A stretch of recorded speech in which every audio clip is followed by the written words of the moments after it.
we see so much stuff on social media and everything's just like, we perceive everything to be perfect and lovely and everything's photographed beautifully, but life is not like that. It's hard, it's a struggle, and we definitely all battling in different areas. And I think it's just so important for people to remember that. Today, I chat to the founder of South African directory shop Epiphany, Jessica Campbell. We chat about the ongoing challenges of balancing the various roles of an entrepreneur whilst being a new mom, as well as touch on imposter syndrome, self-inflicted stress, and how critical one support network is when juggling multiple roles at the same time.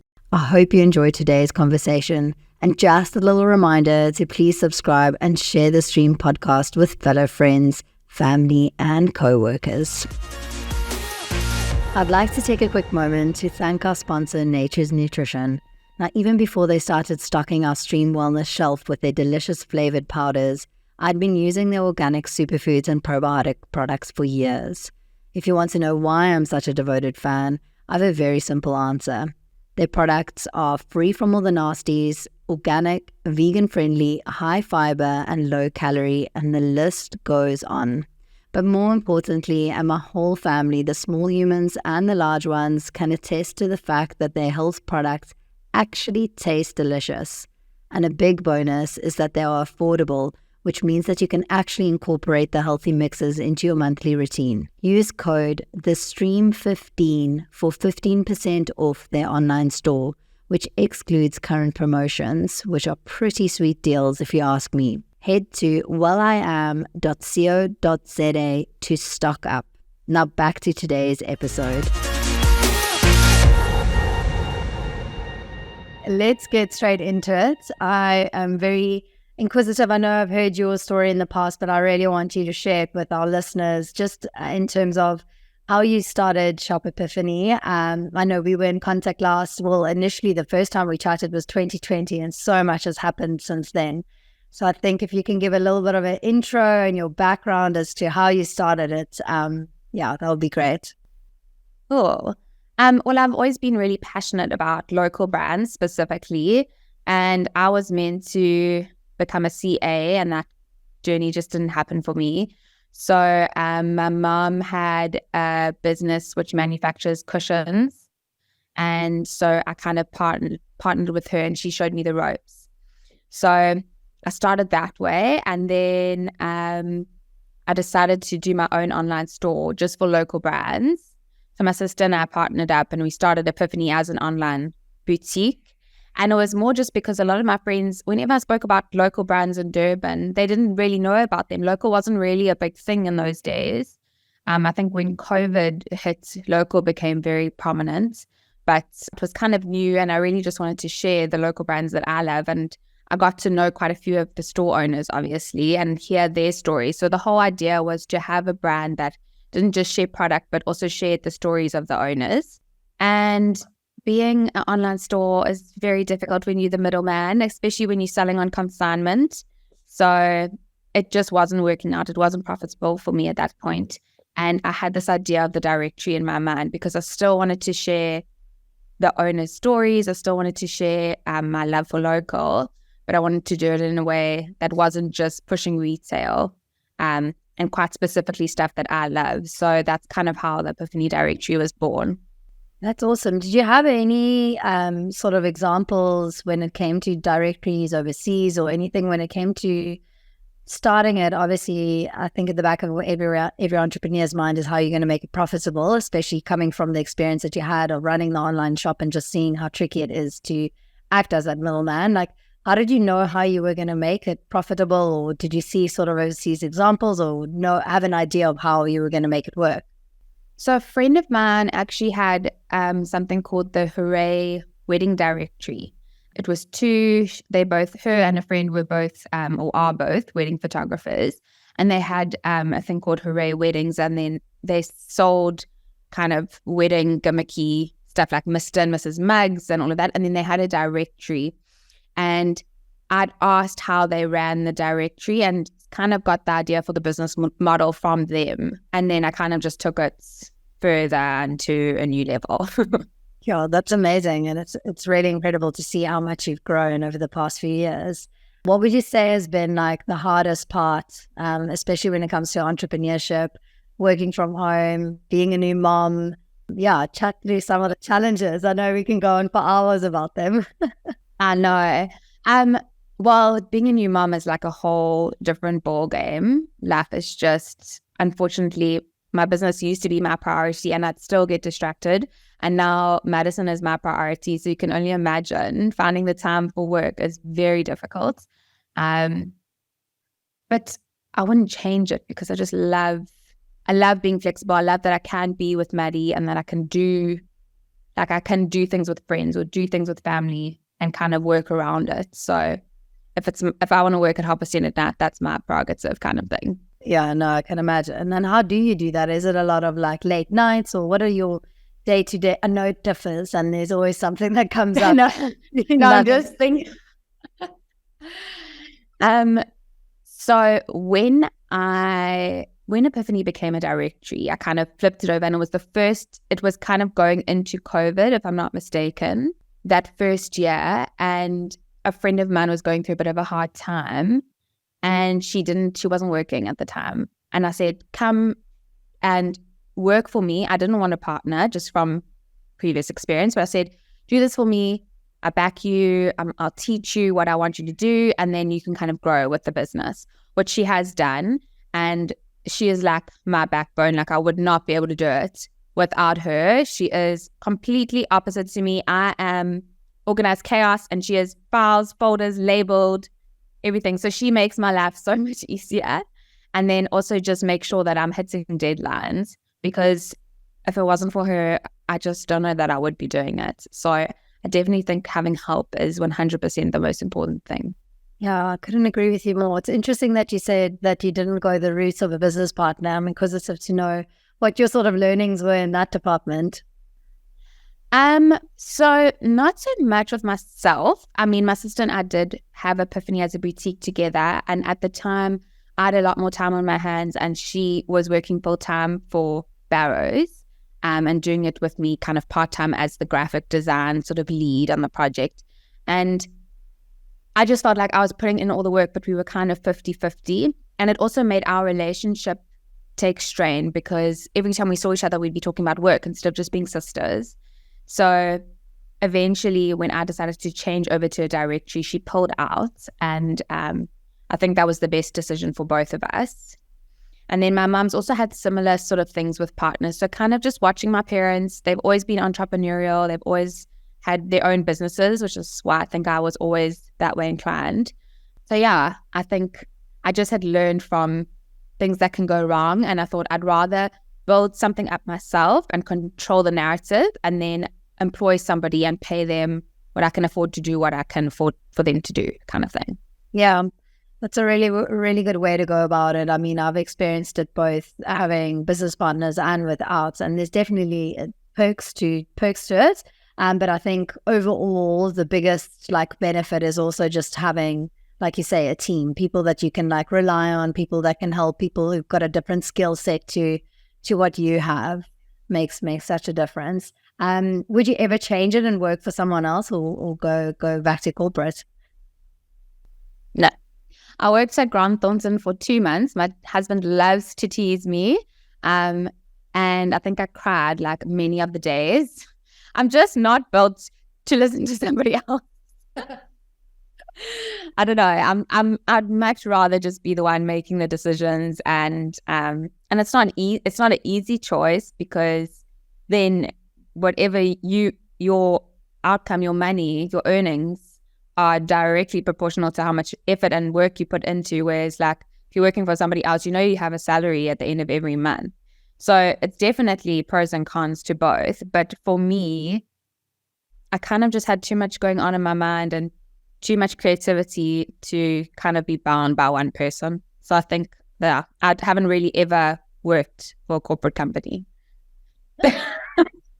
Unless you count my 2 months. Yeah, that definitely counts. That counts. I count it all. I mean, I had one of my hardest to date, 2 jobs that were incredibly hard. One was waitressing. I look back upon that, and it was definitely something that was very much character building. And then the other one Agree. was the period that I was an intern within PR at a PR agency, and just like getting to know a new business and with so many different facets in such a cutthroat industry was definitely like the hardest period. It's way harder for me than starting my own business, which of course comes with a hell of a lot of challenges on its own. Exactly. How old's Maddie now? She's 9 months. Okay. And still, like, obviously quite hard finding a sort of structure and routine with juggling work. It is because I kind of have to watch her all the time. So my work time is when she's asleep.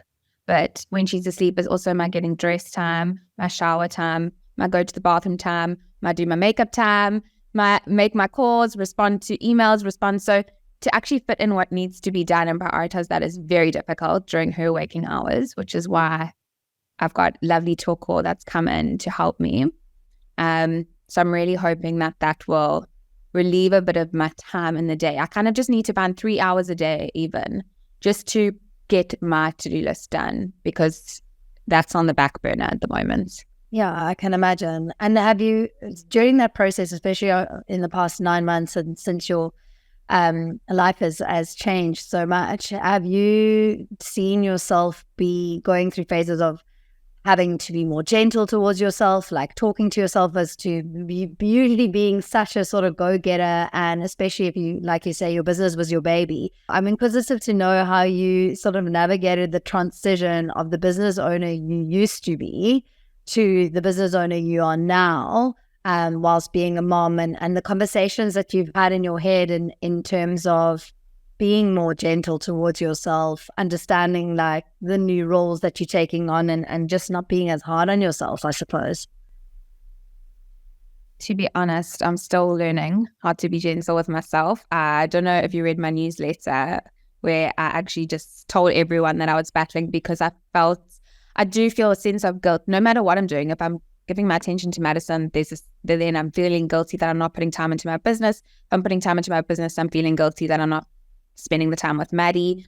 So, I mean, it's a learning curve. I think the best thing, though, was writing that letter, because the outpouring of support that's come in the last month was amazing. And I got invited to a mom's circle with one of my brands, and just kind of being with other people and getting really honest about how we feel about our husbands, about our children, about work, about everything. It's just so good to know that you're not alone in it. And we see so much stuff on social media, and everything's just like, we perceive everything to be perfect and lovely and everything's photographed beautifully, but life is not like that. It's hard. It's a struggle, and we definitely all battling in different areas. And I think it's just so important for people to remember that, especially Epiphany. Like, everything I post, I try to make it a beautiful, pretty picture, but that's not life. Life is not a pretty picture. There's lots going on behind the scenes. And I think after writing that letter, I found that my audience especially enjoys actually hearing the vulnerable, honest side, because people can relate to that. They don't want to just see everything neutral, pretty, kind of, the same. They want some uniqueness. 100%. I definitely, I gravitate towards that, especially. And I think sometimes, especially in the journey of motherhood or just entrepreneurship and all these roles that we sort of take on, most of the time it feels incredibly lonely until you do find that support structure. I know I miss it as well, being up in Potchefstroom and hardly knowing anyone, and you forget how much your support system of like fellow business owners, when you got together and everyone was bitching and moaning, and you walk away and you're like, gosh, I don't have it that bad. Like, everything is just in my head. It's empowering. It definitely is. I think that's why, funny enough, that's why the other day, within 2 months of being here, I was binge watching like reality TV, which I usually can't like sit through an episode of reality TV. And now I'm like, now I understand those people in klein dorpies who they just want the gossip of the town. Exactly. Desperate housewives. Exactly. Oh my gosh. No, absolutely. And tell me if any advice that you have to give to, I've got so many people that actually on Instagram stories, when we do a couple of polls, most sort of requested topic or people wanting to know more about is the role of motherhood and entrepreneurship, and a lot of people I know personally wanting to start their own businesses already, like now at the stages that where they're already a mother, and so obviously your responsibilities are a lot more, and taking that sort of risk at that stage when you are a mom is so much harder. Do you have any advice to anyone out there who's wanting to go on the journey? I think from the get-go, I've always kind of said, follow your inner moonlight. So whatever makes you shine from the inside out, I 100% and believe in doing that. And I don't want to say fake it till you make it, but if you believe in yourself, other people will believe in you. So you kind of just have to rip off the Band-Aid and do it. And obviously there's always financial constraints, which make these decisions really difficult. So a lot of people have to start their own business while working full-time. I mean, a lot of the owners that I work with are working full-time. They don't get to just have their business. That's a luxury, to be able to just support yourself with your own business. My advice would be that you kind of just rip off the Band-Aid and do it and give yourself a shot and 100% believe in you. That's your power. Your power is being you, being an individual. Your friends and family love you. Why would no one else love you? And I think one other thing that's really been an important learning curve for me is that not everyone has to love you. Not everyone has to like you. You're not going to appeal to every single person. You really just need to focus on the people that you do appeal to, or the people that want to hear your voice, and speak to that audience. That's like the key with your own business, is not trying to please the masses. It's really like niching down and kind of finding your audience. Yeah, that's such good advice. And so for those, especially I'd love to hear your take with working with so many local startups in South Africa. For the entrepreneurs listening and struggling with marketing their own business, I know that's a big frustration, especially those who often cut like marketing budgets first when it comes to cash flow. What's your take on that? I know so many people also struggled with when lockdown happened and everyone was suddenly having to market themselves and appear on camera, and there was this debate of whether you have to show up more, be the face of your brand, and then so many people bombed and just stopped on social media or marketing or spending on marketing because it's just such an exhausting area for a lot of people. It is exhausting, and it's also ever changing. So I do find, especially where there are budget constraints, marketing is always the first thing to be sort of cut off the list, which is understandable because without stock, without packaging, etc., you can't actually have your business at all. So it feels like marketing is something that's easy to save on. But in reality, the only way that you're going to sell your product is if people know about your product. And the only way to get people to know about your product, apart from word of mouth, is through marketing channels. And I'm sure as a PR, you know that more than anybody. So with Epiphany, one of the key things that I try to do is find value not in the numbers, because a lot of people want statistics, like statistical results. So they want followers, they want page clicks, but that's actually not where your sales lie. You can get 10 followers and only one will buy from your shop. Rather have a more organic growth, in my opinion, than kind of just trying to get as many followers as you can or getting as much traffic as you can. You want people that are really interested in your product to be shopping and searching your website. And so that's kind of what Epiphany's whole idea was, is that I want people to feel like there's a voice behind the product. It's not just an Instagram advert or a Facebook advert. There's someone that's actually advocating for a product, which I'm very specific and clear about. And I think once one person's used your product and then they pass it on to a friend, then the word of mouth starts. And word of mouth is by far the best marketing, I believe, because it's genuine. It's not paid for. So I really think it's sad that people think that marketing is kind of last on the list or the last prerogative, because it only takes reaching one person to cause a ripple effect in your brand. And there's so much value in one person. I think that's very undervalued. The change that one person can do, reaching one person and sending them a product and selling them over to your business can get you another 10 sales. So it's so important to focus on each individual, especially as a small business or as a local business, because those are the people that want to support you and those are the people that are buying into your story. Totally agree with you. It's so funny as you say that. I've come across many local brands through your directory. I know I mentioned that to you the other day, and it's also comforting just to punt your platform itself. It's just comforting to know that you've taken the research or done the research sort of for the consumer. So I know that I've got a safe sort of platform to go on to shop to get reliable products. And one brand as well that my husband and I both are recently obsessed with, and now we just want to purely support them in everything that they make, is the t-shirt company. We started with their linen, absolutely love their like bedding. Now we started with loungewear, and it's just like when a brand takes the effort to sort of look after the consumer with the email comms that we've received, with the deliveries, everything around it, the whole experience, the packaging, and the product itself, the quality. It's now one of those brands that it's on our list for birthday gifts, for instance. So you can really make so many sales with one new person that comes across your brand. 100%. Why would you want something that's the same as everybody else? I mean, everyone's got Woolworths and XYZ, and it's nice to have something that's a little bit different.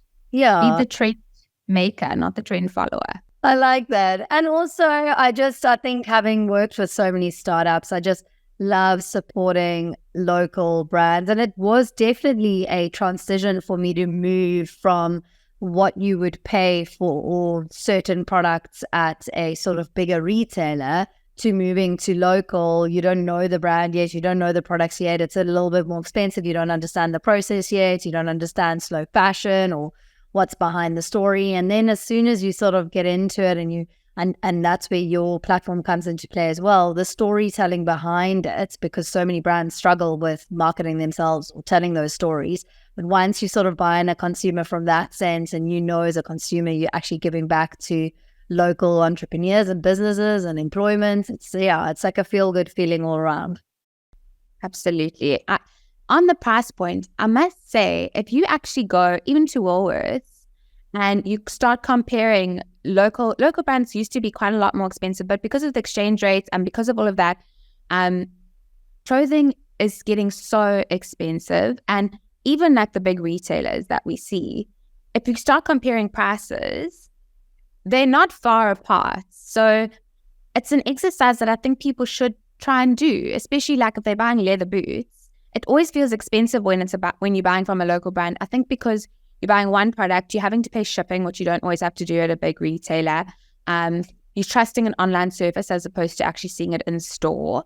And then if it doesn't fit or if you need to return it, there's a cost involved. So I feel like the risk factors are really what put people off more than the price itself. It's not as easy to purchase off a local brand, but what you're getting is so beautifully made, usually, if you're buying from the right brands. And in terms of price, it's not actually that different. From what I've seen. No, it's definitely, you nailed it. It's definitely changed. I think when I also made the transition to moving towards more local purchases, more of a minimalist wardrobe, especially again, COVID, working from home, hardly wearing half of the stuff in my wardrobe, I definitely did see that the sort of from a price point, you're right. It's very similar to what you can purchase at retailers, if not cheaper sometimes. But also at the end of the day, I think my style has changed a hell of a lot. So quality over quantity has definitely changed. Absolutely. When we were at varsity, it was all about the jewel and what you were wearing on Friday nights, and it was very much that consumerism, fast fashion. But now we're kind of purchasing as an investment. So definitely different people in the markets who it will appeal to. But yeah, it's a nice exercise to actually go onto a big retailer site and then have a look at local, and you'll see the prices are not that different. No, that's very, very true. And tell me, okay, I always have this discussion with fellow entrepreneurs in terms of the so-called work-life balance. Is that something that you think exists, or what is your opinion on that? For me, before Madison came along, I definitely feel like work was my focus.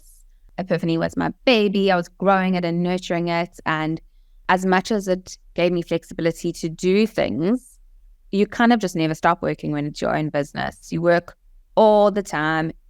People don't believe in personal space. Everyone has your WhatsApp number. Everyone has your cell phone number. If you don't reply to an email within not even 24 hours, like within 5 hours, people get upset with you. They think that you're inefficient. So you're trying to keep your name and brand reputation up. And so you kind of just like trying to chase all these industry standards. But when you're a small local business, the industry standards that people hold big retailers to, they can't hold them to a one-man show who's doing their own advertising, their own photography, their own accounting, and I think one of the best things that I ever did was actually just let that go.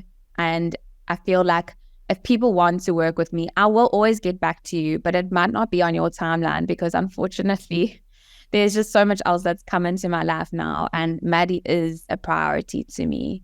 So the work-life balance, I feel like my work-life balance has also changed since Madison was born, because even though there is balance, my priorities have changed. And so, yes, I'm here for Epiphany, but I've had to learn to hand things over to people that I trust and not try and control every single thing that goes on. So I think asking for help has just been really huge. And if you ask for help, then you can achieve some kind of work-life balance. I'm not quite sure what it is. And I keep hoping that it's going to get easier, but yeah, no, it's difficult. No, definitely. And I think it's quite a hard ask to try and put that on yourself to find a work-life balance when in theory you're technically Mondays to Fridays working, depending on your trade, and then only have 2 days of a weekend. So that balance is definitely a hard one or something that's basically unrealistic. My work-life balance is the fact that I've been with Madison all morning and now I'm actually doing something that's for me. Yeah. So that's my work-life balance for this 1 hour.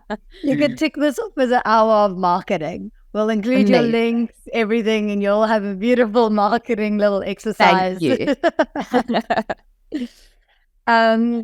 And tell me, okay, amongst the chaos, amongst all these roles that you're juggling, what role would you say healthy habits and discipline play in your life? So, especially before working from home, it's very easy to get into like a hair in the top knots kind of chilled, relaxed vibe way of working. And I've been very clear with myself from the beginning. Every day, get up, I put makeup on, I do my hair, make sure I'm dressed. I might be at home the whole day, but it definitely makes me feel more productive. So I feel like that is always a healthy habit to get into. Now being a mom, that's getting dressed, getting up, getting whatever is happening a little bit later on in the day. But I still make sure that I do that because I really feel like you can be a lot more productive if you actually feel productive, if you feel like you're ready to work, even if it's just a mental sort of thing. Yeah. So for me, that's really like the key to me getting going during the day. That's a biggie. I'm yet to, the one thing that I still do, which I believe is good for my overall health, is I walk around in comfy slippers all day. So I'll do my makeup, hair, get dressed, but literally don't wear half of my shoes anymore.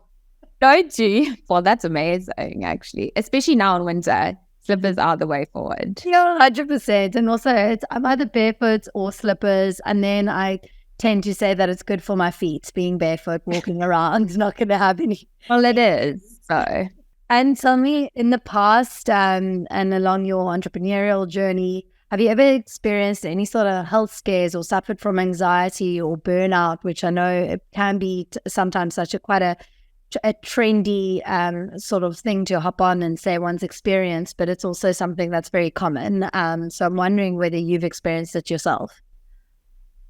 No health scares for myself. We had quite a bad health scare with Madison when she was 2 months old. So that caused a lot of stress with work, especially as I was kind of moving into motherhood. And my first 2 months had been sort of prepped for while I was still pregnant. And then that kind of happened. And so there was so much anxiety. There was so much anxiety about her being sick, and then also just trying to meet deadlines and keep clients happy, because I couldn't let my business fall apart with it paying the bills. So that was really difficult, but you kind of just have to reach out for support and keep backing yourself, even in those sort of low periods. As a business owner, I also feel like you're constantly doubting yourself. There's no one, you are the final check on everything. There's no one to check you or to make sure that you're doing things properly. Properly is however you get them done. There are times where you kind of get that imposter syndrome and all that anxiety comes in.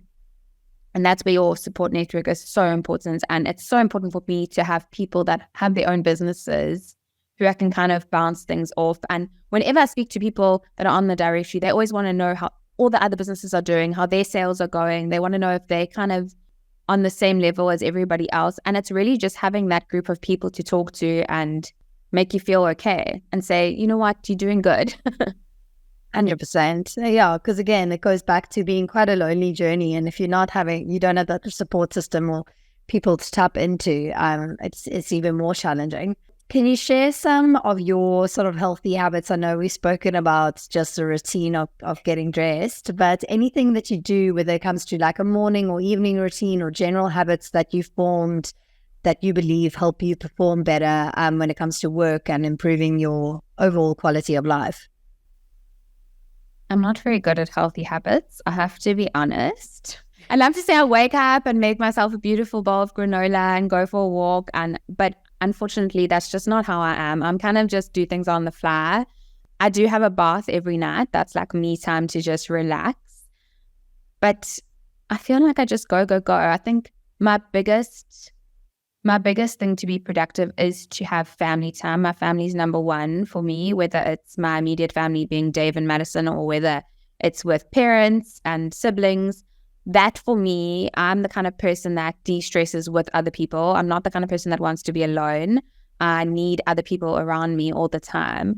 And so for me to just relax and be with family and have a glass of champagne, that is the way that I keep myself sane, because the rest of my life is so focused on other things that it's nice for me to just be human and relax with people that I love, friends, family, whoever. I love that. So yeah, no morning walks for me. I know you the big exercise of it. Not me, honey.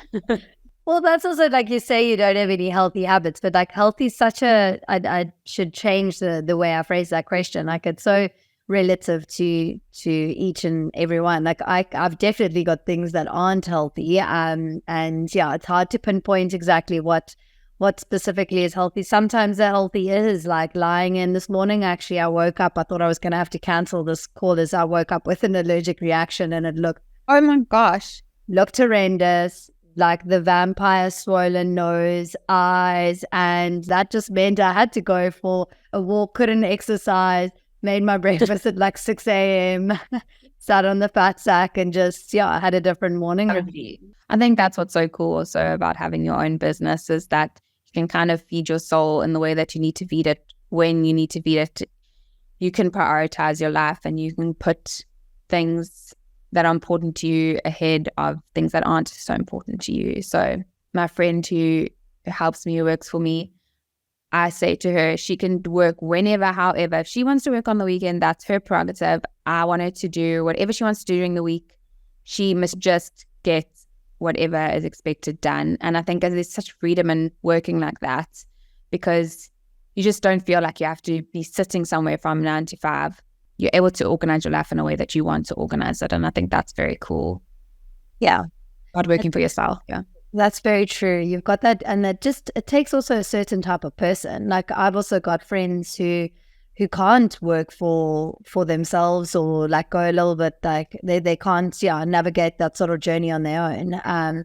But as you were speaking, I just had this vision that I saw the other day when I was in Cape Town at like peak hour, traffic hour, and looking at people in their vehicles going to work and seeing, you can just see the energy of stress and happiness, people that are groggy, and just that driving around. And I was walking and I just looked at this. It just gave me a little bit of anxiety and reminded me of that I used to be in that rat race, that I used to live in London, take the tubes, cried every evening, hated my job, got home at 8 p.m. because I was working late. But there was like this addiction to that drive and to succeeding in this corporate sort of structure. And just looking back, in comparison to exactly like you say now, this morning, waking up, allergic reaction, feeling like, screw it, I'm going to take the first hour or two of my day to have breakfast and just sit outside and throw the ball for my dog. Like, that's the way I'm going to start this day. And to have that freedom and flexibility is just, it's priceless. And to be honest, also, you're not letting anyone down by doing that. Yes, maybe yourself in a way, but I mean, not really. You can still get everything done. So I think that's also so nice to not have that anxiety that someone is like relying on you at all times. And I also feel, as much as it's so wonderful to have social networks and seeing people all the time, mostly it's other people that put me in a mood, not myself. So it's much easier to just be a happy person when it's only yourself that you have to deal with most of the day. So true. Like, not a groggy colleague or someone that like says something nasty to you. Yeah, that's very true. As much as your mind can take over when you're working for yourself or working from home, and you can be your own worst enemy, it's exactly the same as working or stepping outside of your comfort zone and being exposed to other people's energies, whether it's like in a shopping mall or in a working environment. So even in the traffic. Exactly. No, exactly. I also wanted to ask you, in terms of resources, is there any sort of platforms or podcasts or specific books that you love to sort of read, or any resources that you tap into for self-development and personal growth? So when I first started Epiphany, People Have Influence was running a course. They did like an entrepreneurial course, but mainly focused on influencers. And because I wanted my business to have a very personal feel, like an influencer would, I did the course. And that really helped me kind of like, it like helped the trajectory of my business. I started to go, and it helped me learn a lot of that sort of thing. And then it kind of got me into following a lot of those women entrepreneurs who empower other women to do things and to have financial freedom and to have their own business. And I follow a lot of those kind of pages on Instagram and read them. And I've promised myself that I will do courses that I haven't got around to, because I never sort of feel like I have the time to do that. But I definitely think doing courses like that is such an amazing way to not only meet people and make connections, but to learn new things, because things change all the time. I mean, I think even I did one of your courses, and there were people in the course meeting, in the Zoom meeting, that then followed me on Instagram. And now we like kind of Insta friends, you know, and it's building those connections and getting to actually hear and see other people. It's amazing. So especially as an entrepreneur, in order to get your business like to reach other people, it's important for you to make the effort to kind of make connection as well and do the things that bring connection into your business life. So important. Oh, Jess, thanks so much for your time today. There was so much, it's always so lovely to hear someone else's story and sort of not only the challenges, but also the benefits of this journey that we navigating on our own in entrepreneurship. So thanks for your time today. Thank you for having me. I hope it all made sense, because, I don't know what's coming out of my mouth half the time. Everything makes sense. And I'm sure that people listening, there's definitely other new moms or moms of two, entrepreneurial moms who are listening, who can 100% relate to your story. And I really appreciate you sharing. Thank you so much for having me. It's a pleasure, and we'll stay in touch and we'll chat soon. Definitely. Have such a wonderful evening. Thanks, you too. Bye. Bye. Hey guys, it's me again. I hope you enjoyed today's episode. If you did, please can you subscribe so that you are notified as soon as new episodes drop, and share the Stream podcast with your friends and family and co-workers who are just as inquisitive as you are about learning and improving their quality of life. And then lastly, if you want more mental health and business resources, inspo, and podcast recommendations, just a reminder to subscribe to my monthly stream newsletter. No spam, just pure positive value delivered straight to your inbox.